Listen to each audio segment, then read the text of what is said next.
위로의 메시아라는 제목으로 함께 은혜를 나눕니다. 하나님께서 메시아를 우리에게 보내주신 것은 자기 백성을 위로하시기 위함입니다. 두 번째 본문으로 읽은 이사야 61장 1절에서 3절까지는 예수님이 자라난 나사렛 회당에서 친히 읽으시고 오늘 이 말씀이 우리에게 응했다고 하신 성경 구절입니다. 그 내용이 누가복음 4장 18절인데요. 주의 성령이 내게 임하셨으니 이는 가난한 자에게 복음을 전하게 하시려고 내게 기름을 부으시고 나를 보내사 포로된 자에게 자유를, 눈먼 자에게 다시 보게 함을 전파하며 놀린 자를 자유롭게 하고 주의 은혜의 해를 전파하게 하려 하심이라 라고 말씀하셨습니다. 여기서도 메시아가 오신 이유가 무엇이냐 하면 결국 모든 슬픈 자를 위로하기 위함이다 말씀하세요. 넓은 의미에서 생각할 때 예수님께서 이 세상에 오신 것은 모든 슬픈 자를 위하기 위해서, 모든 마음 상한 자를 위로하기 위해서인 줄로 믿습니다. 메시아는 어떠한 분이신가? 위로의 메시아입니다. 성탄절기를 맞이하여 메시아가 이 세상에 오신 것을 묵상하면서 하나님께서 이 시간에 크신 은혜 주시기를 바랍니다. 우리에게 오신 메시아는 첫째로 마음의 상처를 치료해 주시는 분이십니다. 이 세상을 살아가면서 육체의 상처가 있지 않은 사람이 없습니다. 추운 겨울에 넘어질 수도 있고요. 한순간 방심으로 차에 부딪힐 수도 있습니다. 날카로운 칼에 음식을 하다가 손이 벨 수도 있습니다. 마찬가지로 우리가 이 험하고 거친 세상을 살아가다 보면 우리의 마음의 상처를 입을 때가 많습니다. 육신의 상처는 눈에 보이지만 마음의 상처는 보이지 않습니다. 그런데 아프기는 아마도 보이지 않는 마음이 더 아플 것입니다. 육신의 상처는 겉으로 보이므로 치료하기가 쉽습니다. 그러나 마음의 상처는 치료하기가 그리 쉽지가 않습니다. 사실 가만히 생각해 보면 육신의 상처를 입은 사람은 그리 많아 보이지 않습니다. 그런데 우리가 신령한 눈을 열어서, 믿음의 눈을 열어서 보게 되면 뜻밖에도 마음의 깊은 상처를 가지고 사는 분들이 적지 않습니다. 아마 이 세상을 살아가면서 마음의 상처 없이 사는 사람은 단 한 사람도 없을 것입니다. 지난 1년 동안을 되돌아볼 때 나는 마음의 상처를 한 번도 받은 적이 없다, 이런 분이 있는지요? 마음의 상처는 내 실수로 말미암아, 내 죄로 말미암아 받을 때도 있습니다. 그러나 남의 죄로 말미암아 상처를 받을 때가 참으로 많습니다. 예를 들면 남편의 죄로 인해 아내가 상처를 받습니다. 아내의 죄로 인해 남편이 상처받기도 합니다. 부모의 죄로 인해 자녀가 상처를 받기도 하고 자녀들의 죄로 인해 부모가 상처를 받기도 합니다. 물질 관계로 인해 마음이 상한 이도 있습니다. 사업에 실패하기도 하고요. 빌려준 돈을 받지 못해 마음이 상한 이도 있습니다. 요새는 진학할 때에도 마음이 상하지요. 쉽지 않습니다. 진학할 때도 그렇고 취업 때에도 그렇고 결혼 문제 때문에 마음이 상하기도 하고 몸이 약하여 병들어 마음이 상하기도 하고 사랑하는 이가 먼저 떠남으로 말미암아 마음 상한 이도 있습니다. 크고 작은 슬픔을 당하는 이들이 얼마나 많은지 모릅니다. 우리의 육체가 상처를 입으면 반드시 치료를 하지요. 병원에 가서 진료를 받고 약을 사서 먹습니다. 그렇다면 마음의 상처를 받을 때는 어떻게 해야 할까요? 만약 육체의 상처를 치료하지 않고 그냥 두면 분명 상처가 점점 더 중한 병이 되고 말 것입니다. 마찬가지로 우리가 마음의 상처를 치료하지 못하면 육체적으로 심리적으로 중대한 결과를 낳게 됩니다. 마음의 상처를 치료받지 못하면 낙심하기 쉽고요, 자포자기하기 쉽고요, 반항할 수 있으면 비관할 수도 있습니다. 어떤 사람은 마음이 강팍해지기도 하고 흉악한 범죄를 저지르기도 합니다.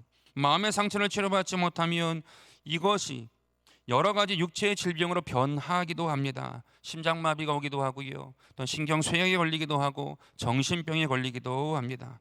그래서 마음의 상처는 꼭 치료를 받아야 합니다. 이사야 61장 1절인데요. 나를 보내사 마음이 상한 자를 고치며 말씀하세요. 시편 34편 18절에 야훼는 마음이 상한 자에게 가까이 하시고, 또한 시편 147편 3절에 상심한 자들을 고치시며 그들의 상처를 싸매신다라고 말씀하고 있습니다. 주님이 우리의 마음의 상처를 고치신대요. 우리의 마음의 깊은 상처를 깨끗이 치료해 주신다고 말씀하고 있습니다. 하나님께서 이 세상에 독생자이신 메시아를 보내신 것은 마음의 상처를 고쳐주시기 위함인 줄로 믿습니다. 마음의 상처는 어떻게 고침받습니까? 위로를 받을 때 고침받을 수 있습니다. 하나님께서 우리 마음의 상처를 치료해 주시기 위해서 위로해 주시는 독생자 예수 그리스도를 우리에게 보내주신 것입니다. 오늘 이 시간에 예수님을 나의 구주로 모시고 내 안에 우리 주님이 계시는 거하시는 하나님의 귀한 백성 되기를 주의 이름으로 축원드립니다.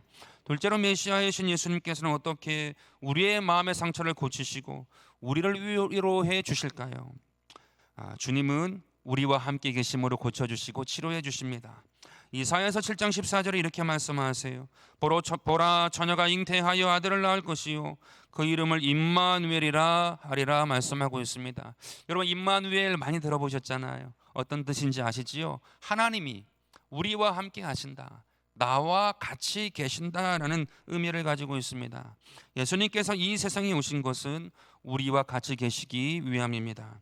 슬픔과 고통으로 인해 마음 상한 자가 너무나도 많아요. 고통으로 슬픔으로 마음이 상한 자들, 이들과 함께 같이 있기 위하여 주께서 이 땅에 오신 것입니다. 특별히 예수님이 마구간에 오신 것은 가장 가난한 이들과 함께하기 위해서, 가장 연약한 자들과 함께하기 위해서인 줄로 믿습니다. 아기 예수님이 태어나자마자 애굽으로 떠나신 것은, 피난 가신 것은 나라를 잃어버린 자들, 거처할 곳이 없는 자들을 위하여 그들과 함께 하시기 때문인 줄로 믿습니다. 나사렛에서 종일 땀을 흘리며 목수의 일을 하신 것은 땀 흘리며 수고하는 모든 자들과 함께 하시기 때문인 줄로 믿습니다. 여러분, 베다니에서 나사로가 죽었습니다. 죽었을 때에 많은 사람들이 울었습니다. 그때 예수님도 같이 우셨습니다. 이를 통해 할 수 있는 것이 무엇일까? 예수님께서는 이 세상에 오셔서 모든 슬픔 당한 자들과 함께 계시고 같은 경험을 당하시고 진정으로 동정하심으로 사람들을 위로하신 거예요. 그냥 하나님께 다 알고 있으니까, 다 계산에 들어있으니까 눈물을 흘린 것이 아니고 함께 계시고 함께 당하시고 진정으로 동정하셔서 공감하셔서 위로해 주신 것입니다. 그들의 마음이 닿게 눈물을 흘리신 것입니다. 그래서 주님께서는 이렇게 말씀하셨습니다. 마태복음 28장 20절에 내가 세상 끝날까지 너희와 항상 함께 있으리라. 아멘. 주님께서 끝까지 우리를 위로해 주신대요. 함께 하신다고 말씀하십니다. 우리가 알 것은 예수 그리스도를 믿는 사람들은 언제든지 주님께서 항상 함께 하신다는 사실을 믿게 되기를 바라겠습니다. 항상이에요. 언제든지 어디서나 함께 하시는 줄로 믿습니다. 그것이 임마누엘입니다. 그러므로 우리가 고통당할 때 나 홀로 당하는 것이 아니라 주님께서 함께 당하여 주십니다.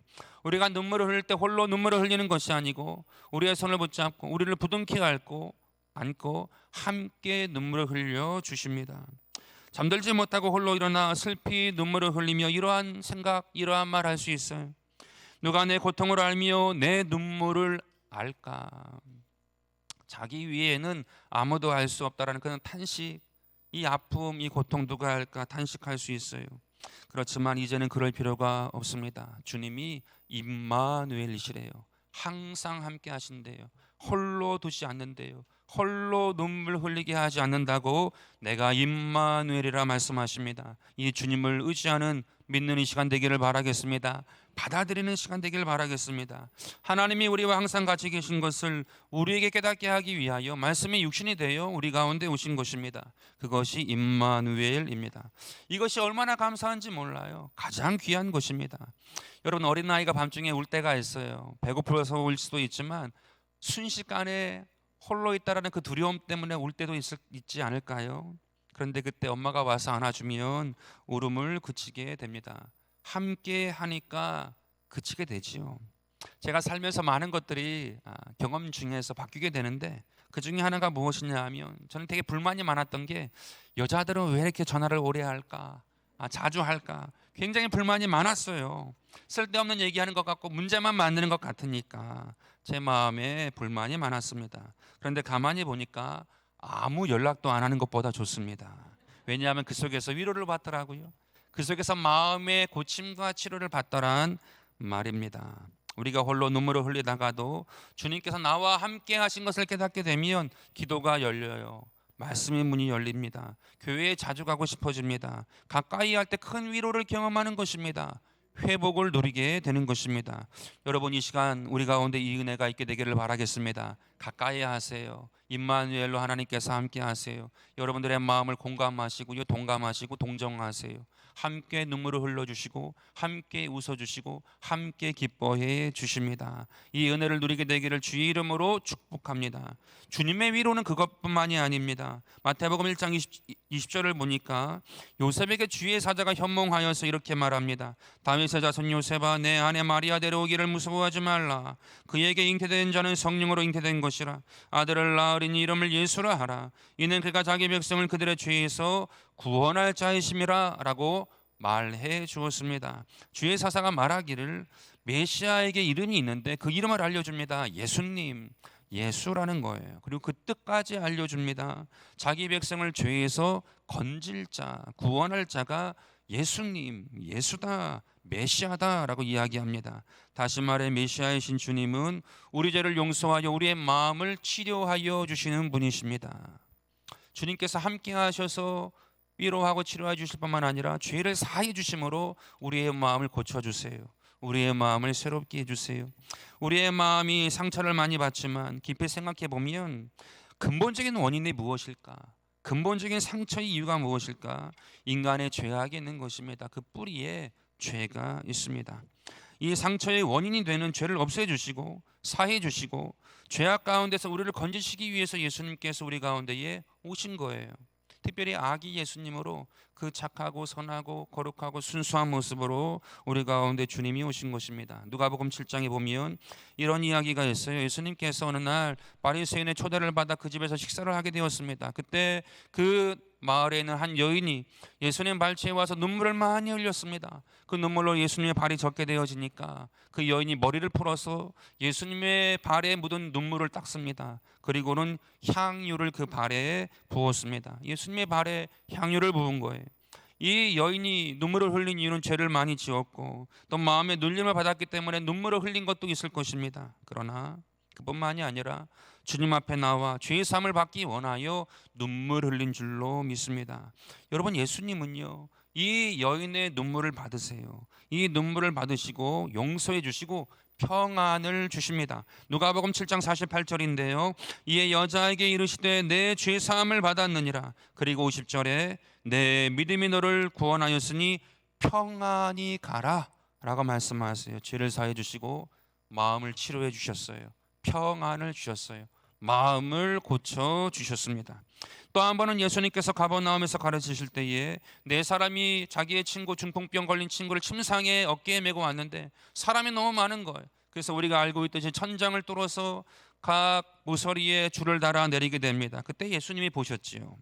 예수님이 보실 때 병자의 겉모습만 보신 것이 아니라 더 깊은 상처가 그 마음에 심령에 있는 것을 보게 되었습니다. 그래서 예수님께서 이렇게 말씀하세요. 마가복음 2장 5절입니다. 작은 자여 내 죄사함을 받았다 말씀하세요. 먼저 그의 죄를 사해 주시고요 그 마음을 고쳐 주십니다. 그 상심한 마음을 치료해 주십니다. 그러니까 육체까지 회복이 되었어요.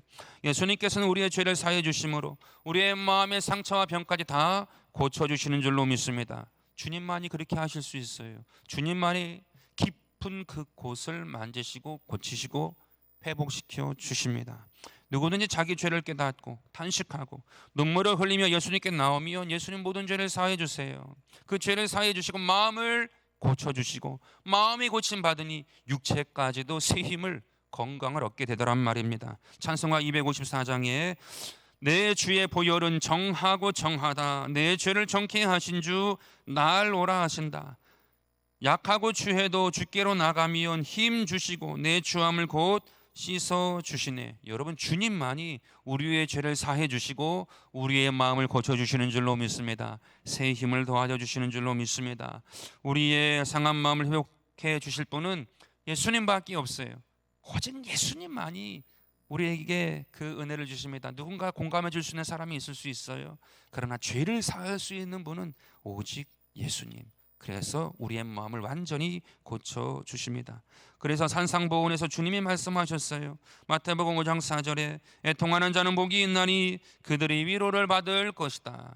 하나님 앞에 눈물로 나아갑니다. 마음을 찢습니다. 간절한 마음으로 주님을 찾습니다. 회개합니다.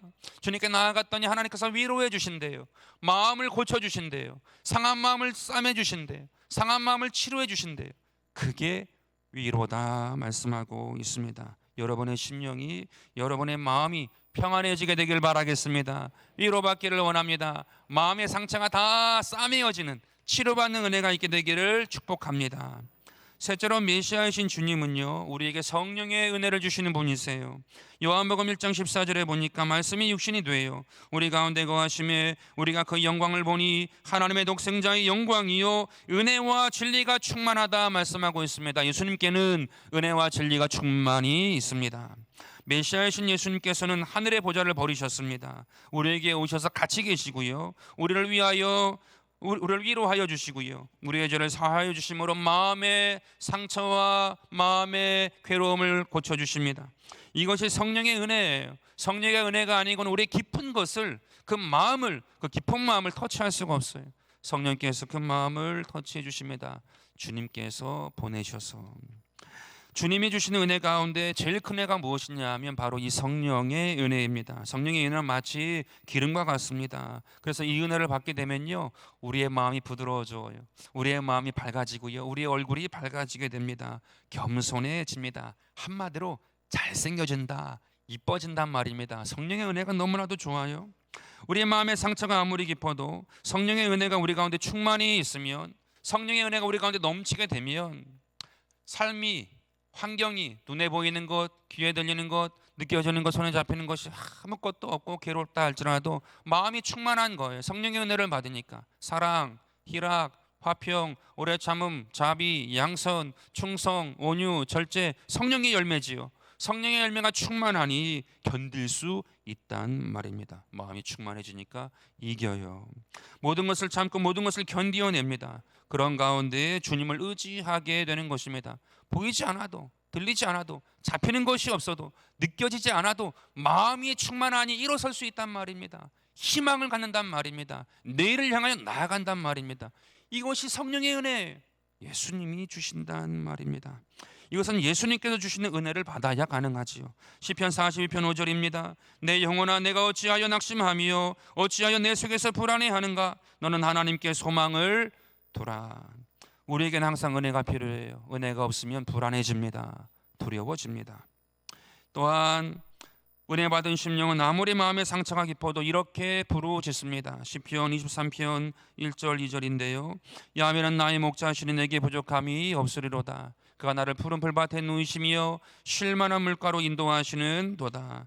우리의 심령에 은혜가 임하면요, 우리의 영혼이 힘을 얻는데요, 우리의 마음이 평안을 얻는데요, 쉴 만한 물가로 주님께서 인도하시는구나. 우리 가운데 평안이 있으면 환경이 그렇지 않아도 이 마음을 유지한다는 말입니다. 욥기에 보면 욥이 얼마나 그 마음이 상했는지 모릅니다. 하루아침에 모든 것이 다 바뀌었어요. 전 재산이 다 사라졌고요, 사랑하던 자녀가 다 죽어버렸습니다. 자기의 몸은 병들었고 아내는 자기를 버리고 떠났습니다. 자기는 버림받았어요.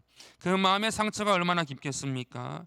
그러나 은혜 받은 욥의 고백을 듣기 바랍니다. 욥기 1장 21절입니다. 주신 이도 야훼시요 거두신 이도 야훼시오니 야훼의 이름이 찬송을 받으실지니이다. 주님이 찬송을 받으시래요. 내 육체, 내 환경, 이 모든 것은 작고 바뀔 수도 있고 변할 수도 있지만 내 영혼을 아시는 주님, 나의 영원한 생명을 아시는 주님, 그 주님의 찬송 받으시면 된다. 거기에 소망이 있다. 그뿐 아닙니다. 예수님께서는 우리로 하여금 진리를 깨달아 더 깊은 자리로 들어가게 하세요. 고통당할 때, 괴로울 때 하나님이 진리를 더 깨닫게 하시는 은혜가 있어요. 진리를 깨닫게 하심으로 더 깊은 은혜의 자리로 인도하십니다. 가령 어떤 분이 큰 슬픔을 당했다고 칩시다. 슬픔을 당했어요. 마음에 큰 상처를 받았습니다. 잘 되던 사업이 갑자기 어려워요. 착했던 자녀가 갑자기 방황을 합니다. 몸에 갑자기 문제가 생겨서 몸이 아파요. 그렇다면 누구라도 낙심이 될 거예요. 그러나 은혜 받은 사람에게는 주님께서 그 마음 가운데 진리로 깨닫게 하셔서 하나님께서 깊은 은혜의 자리로 인도하세요. 무슨 말이냐? 왜 낙심하느냐? 왜 하나님의 말씀을 기억하지 못하느냐? 참새 한 마리가 땅에 떨어지는 것도 아버지가 허락하지 않으면 안 된다는 것을 왜 기억하지 못하느냐? 머리털도 다 세시는 하나님이시라는 것을 왜 기억하지 못하느냐? 그렇다면 이렇게 어려운 일이 생기는 것도 하나님 모르게 일어난 일일 수 있겠느냐? 하나님께서 다 아시고 계시지 않겠느냐? 분명 괴롭고 어려울 것이다. 그러나 여기에도 하나님의 선한 뜻이 있지 않겠느냐? 로마서 8장 28절에 하나님을 사랑하는 자 곧 그의 뜻대로 부르심을 입은 자들에게는 모든 것이 합력하여 선을 이룬다고 하지 않았느냐? 어찌 인생에 기쁜 일만 있겠느냐? 평안한 일만 있겠느냐? 인생의 모든 것 가운데 고통스러운 일도 있고 괴로운 일도 있고 슬픈 것도 포함되지 않겠느냐? 왜 하나님을 더 의지하지 않느냐? 요셉의 종으로 팔려서 애굽으로 갈 때 그 마음이 얼마나 상했겠느냐, 상심했겠느냐. 그러나 그 결말을 알지 않느냐. 내가 지금 병 때문에 낙심하느냐, 병으로 인해 방탕한 생활을 하다가 회개하고 돌아온 사람이 얼마나 많으냐. 주님께서 깨닫게 하세요. 진리로 깨닫게 하세요. 은혜 받은 사람은 낙심될 문제를 만났을지라도 하나님께서 더 깊은 은혜의 진리로 인도하시는 줄로 믿습니다. 더 큰 은혜의 자리로 하나님께서 인도하시는 줄로 믿습니다. 우리 중에 큰 문제를 당해 크게 상하는 사람이 간혹 있으세요. 그냥 일반적으로 상하는 정도가 아니고 많이 상하는 정도가 있는 분이 있단 말입니다. 파스칼이라는 사람은 말을 타고 다리를 건너다가 낙상했대요. 말이 갑자기 다리 위에서 펄쩍 뛰어가지고 높은 곳에서 떨어진 거예요. 낙상했습니다. 다리를 크게 다쳤대요. 그래서 오랫동안 침상에 누워서 치료를 받게 되었답니다. 그런데 그 침상에서 하나님을 깊이 경험하고 만나게 된 거예요. 빵세라는 불후의 명작을 남겼거든요. 신앙의 깊은 것이 거기에 기록되어 있습니다. 이그나티우스라는 사람은요, 전쟁에 나가서 전쟁 영웅이 되는 것이 꿈이었대요. 자기의 소망이었다고 합니다. 그런데 전쟁터에 나가서 다리를 다치고 말았습니다. 다시는 기사가 돼서 말을 타고 나갈 수가 없는 거예요. 전쟁 영웅이 될 수 없는 것입니다. 그때 그는 그 오랜 시간 동안에 자기가 전쟁터에 자기의 인생, 나라를 위해서 헌신하고자 했던 그 마음을 돌이켜서 하나님께 자기를 헌신하고 그리스도의 기사로 내가 헌신하겠다, 그러한 마음을 갖게 되었다고 합니다. 중세시대 때에 굉장한 영성가로서 그 사명을 감당하게 됩니다. 여러분, 상처와 고통이 오히려 은혜와 진리를 깨닫게 한 거지요. 디딤돌이 된 것입니다. 이러한 경험은 특별한 것이 아니라 우리 주변에 얼마나 많이 있는지 몰라요. 우리 주변에 얼마나 많은 분들이 더 깊은 은혜를 그 고통과 슬픔과 상처 속에서 경험하게 되는지 모릅니다. 우리 주님께서는 진리가 충만하십니다. 그래서 문제를 당했을 때 스스로 이렇게 반문하면 참 좋을 것 같아요. 자기에게 스스로 반문하는 거지요. 내가 깨닫지 못하느냐, 내게 가장 귀한 것이 내 영혼이 아니냐, 욕심은 잠깐 있다가 무너지지만 영혼은 영원한 것이 아니냐, 스스로에게 묻고 반문하는 거예요. 영혼을 위한 준비가 되어 있어야 하지 않느냐, 그런 영혼이 되려면 이러한 연단도 필요한 것이 아니냐, 스스로 물어야 합니다. 여러분, 곡식에 잘 익어서 알곡이 되는 데에는 따뜻한 햇살만 필요한 것이 아니에요. 따뜻한 햇살만으로는 불충분하다는 말입니다. 때론 비를 맞아야 돼요. 때론 바람을 맞아야 돼요. 때로는 찬소리도 맞아야 합니다. 그래야 알곡이 되어서 곡간에 들어가게 됩니다. 내가 받은 이 시련, 내가 받은 이 어려움, 내가 흘린 이 눈물이 내 영혼, 내 믿음을 장성하게 한다, 연단하게 한다. 그래서 내가 천국 곡간에 들어간다, 이 사실을 꼭 믿게 되기를 바라겠습니다. 여러분, 봄에 농부가 밭 가는 거 보셨지요? 어렸을 때 가신 분도 계실 거예요. 쟁기로 밭을 갈 때 깊이 갈아요. 대충 슬슬슬 갈지 않습니다. 깊이 갑니다. 밭에 감각이 있다면, 밭이 느낄 수 있다면 굉장히 아플 거예요. 깊이 쟁기를 넣고 가니까 밭에 감각이 있다면 아플 것입니다. 그러나 밭을 갈고 씨를 뿌려야 가을에 수확하게 됩니다. 마찬가지로 하나님께서 우리로 하여금 많은 열매를 맺도록 우리의 심령의 밭에 고난의 쟁기로 깊이 갈아요. 깊이 갈 때가 분명히 있습니다. 우리가 당하는 일들 중 가장 큰 슬픔은 무엇일까? 아마도 사랑하는 이를 먼저 떠나보내는 것이라 생각합니다. 저는 이렇게 믿어요. 우리가 주 안에서 눈물을 흘리면 그 눈물은 하나 한 방울도 헛되지 아니한다. 그리고 반드시 면류관이 된다. 여러분, 예수님은 진리가 충만하십니다. 예수님은 진리를 통해 우리를 더 깊은 은혜의 자리로 인도하세요. 반대로 세상이 영원한 듯 보이지만 세상은 잠깐이고요. 그 고통도 잠깐입니다. 그렇다면 우리가 사랑하는 사람과 이별했다고 계속 눈물만 흘릴 수는 없습니다. 하늘나라에 가서 다시 만날 소망이 있고요. 우리의 영원한 생명은 하늘에 있다라는 사실을 우리가 기억해야 합니다. 여러분, 이게 진리예요. 제가 하는 말이 아니고 성경이 하는 말씀입니다. 예수님은 이처럼 우리에게 진리를 분명하게 깨닫게 하심으로 말미암아 우리를 인도하세요. 진리를 통하여, 말씀을 통하여 우리와 대화하시고 함께 하시고 가까이 하시고 그 진리로 말미암아 우리로 하여금 일어서게 한단 말입니다. 다시금 나아가게 한단 말입니다. 여러분, 소망의 진리로 충만하게 되기를 주의 이름으로 축원드립니다. 하나님께서 함께 하세요. 하나님께서 깨닫게 하시는 것을 믿고 붙잡고 나아가는 은혜가 있게 되기를 바라겠습니다. 마지막으로 한 가지 더 생각해 볼 것이 있는데요. 예수님께서는 우리에게 은혜를 주시고 진리로서 가르쳐 주실 뿐만 아니라 우리에게 능력도 주세요. 오늘 말씀 이사야 40장 1절에 보니까 이렇게 말씀하십니다.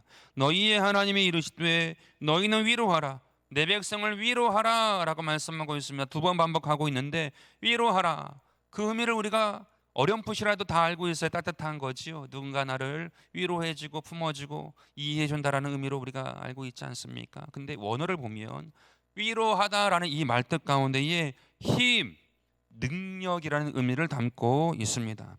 예수님은 우리가 어려운 일을 당할 때 같이 계심으로 위로해 주시고요, 우리 죄를 사해 주심 우리의 상처를 싸매어 주십니다. 또한 우리에게 은혜를 주시고요, 진리로서 우리의 상처를 고쳐주세요. 그런데 어려운 일을 당할 때 우리에게 능력을 주시어 견디기도 하세요. 힘을 주신다라는 말입니다. 그것도 위로다. 사도행전에 보니까 사도 바울이 고린도에 가서 전도할 때 큰 핍박이 일어났습니다. 너무 두려운 거예요. 근데 어느 날 밤에 주님께서 그 바울의 곁에 서서 이렇게 말씀하십니다. 두려워하지 말라, 말하는 것을 멈추지 말라, 전하는 것을 멈추지 말라. 이 성에 내 백성이 많다. 두려워하지 말라. 주님이 같이 계신 거예요. 그리고 힘을 주신 거예요. 두려워하지 말라고 위로해 주셨는데 힘을 주신 것입니다. 또한 큰 풍랑을 만나서 사도 바울이 표류하잖아요. 14일간이나 표류하는데 주님께서 곁에 서서 또 말씀하세요. 두려워하지 말라. 이 배는 부서질지 몰라도 한 사람도 죽지 아니할 것이다. 이 사람들을 다 내가 내게 맡겼다. 두려워하지 말라라고 말씀하십니다. 하나님께서 힘을 주셨어요. 능력을 더하셔서 감당하게 하셨습니다. 우리가 주님을 의지할 때 오늘 우리 가운데도 이 위로가 임하게 될 줄로 믿습니다. 하나님께서 우리 위로하시되 힘을 주실 줄로 믿습니다. 능력을 더하실 줄로 믿습니다. 약하다고요? 보잘것없다고요? 힘이 없다고요? 아니요. 주님이 위로하신대요. 힘 주시고 능력 주신다고 말씀하십니다. 오늘 저와 여러분이 그 힘을, 그 능력을 경험하게 되기를 바라겠습니다. 깊은 위로다 말씀하세요. 요즘 제가 제 삶의 습관으로 잡으려고 계속해서 좀 반복하고 있는 게 있는데요. 아침에 일어나면 뭐 교회에 바로 나올 수도 있고 집에 있을 때도 있는데 기도할 때 이런 패턴으로 하고 있습니다. 찬송가를 먼저 불러요. 근데 의미를 두고 부르는데 1절, 2절, 3절, 4절까지 다 부릅니다. 1절을 부르면 마음이 열리고, 2절을 부르면 주님께서 내 안에 임하시고, 3절을 부르면 귀신과 마귀가 떠나가고, 4절까지 부르면 성령 충만한 것이 내 안에 임하는구나, 그것을 느끼는 거예요. 그걸 바라보고 그렇게 찬송가를 1절부터 4절까지 부릅니다. 1절밖에 없으면 4번 반복하는 거예요. 그러면 내 안에 내가 마음이 열리고 주님이 내 안에 거하시고, 그래서 귀신과 마귀가 떠나가고, 또한 4절까지 보면 충만하게 되어지고, 그 다음 사도신경하고, 그 다음 회개기도 하고, 말씀 한 장 읽고, 또 기도 노트가 있으면 기도 노트를 한번 읽으면서 기도하고, 제 기도를 들어가면 얼마나 힘이 나는지 몰라요. 얼마나 능력이 내 삶 가운데 이루어지는지 모릅니다. 주님께서 위로해 주시는 거예요. 주님께서 기뻐하시는 것을 느끼게 됩니다. 그러니 좋습니다. 그러니 행복한 것이지요. 여러분, 예수님은 누구시라고요? 위로의 메시아이십니다. 위로의 주님이십니다. 위로의 주님을 경험하게 되기를 간절히 바라겠습니다. 위로의 주님을 알아야 돼요. 그래야 다시 일어서고 다시 거룩한 꿈을 꾸고 믿음으로 나아가는 줄로 믿습니다. 이 시간 우리를 위로해 주시는 줄로 믿습니다. 여러분, 이와 함께 우리가 누군가? 우리는 주님의 백성입니다. 그래서 우리는 주님의 마음으로 위로하는 역할을 해야 할 줄로 믿습니다. 가정에서요, 직장에서요, 또한 교회에서요, 내가 서 있는 곳곳에서 이 사회에서 상처 입은 자에게 위로자가 되는 은혜가 있게 되기를 바라겠습니다. 성경에 보니까 그러한 인물이 나와요. 바나바. 그의 본래 이름이 무엇인 줄 아세요? 바나바. 본래 이름이 따로 있습니다. 요셉이에요. 요셉이라는 이름을 많이 알고 있잖아요. 바나바의 원래 이름을 요셉이라고 알고 있지 않습니다. 바나바로 많이 불렸으니까요. 근데 왜 바나바라고 많이 불렸느냐 하면 그 뜻이 위로하는 사람이라는 뜻이거든요. 위로하는 사람. 바나바는 그 초대교회에서 그 교회에서 많은 사람들을 위로하고 도와주고 힘이 되어주는 사람이었던 것입니다. 그래서 그의 원래 이름보다 본명보다 바나바로 많이 불렸던 것입니다. 이 성탄 계절을 맞이하여서 먼저 우리가 각 개인이 또 우리 교회가 위로를 경험하기를 원합니다. 하나님이 위로해 주시잖아요. 함께 할 때 주님의 위로가 있습니다. 그리고 더 나아가서 주변을 위로하고 힘을 주는 바나바 같은 개인, 바나바 같은 교회, 바나바 같은 공동체가 되기를 주의 이름으로 축복합니다. 주님께서 함께 하시는 그 은혜가 나타나기를 이 성탄절을 맞이하여 있게 되기를 바라겠습니다. 마침 오늘 점심을 드시고 1시 반에 대성전에서 드림악당 시니어 연주회가 있어요. 그냥 평균 한 7, 80 가까이 되시거든요. 준비 많이 하셨어요. 리허설도 하시고 연습도 많이 하시고 오셔서 같이 위로를 경험했으면 좋겠습니다. 찬양하시는 분이 우리에게 위로를 주실 거고요. 또 우리가 함께 하여서 또 위로와 격려와 힘이 되는 그러한 자리가 되기를 바라겠습니다. 성탄절의 기쁨이 아닐까 생각합니다. 오늘 저와 여러분의 삶에 우리 교회 가운데 이 은혜가 항상 있게 되기를 주 예수 이름으로 축원드립니다.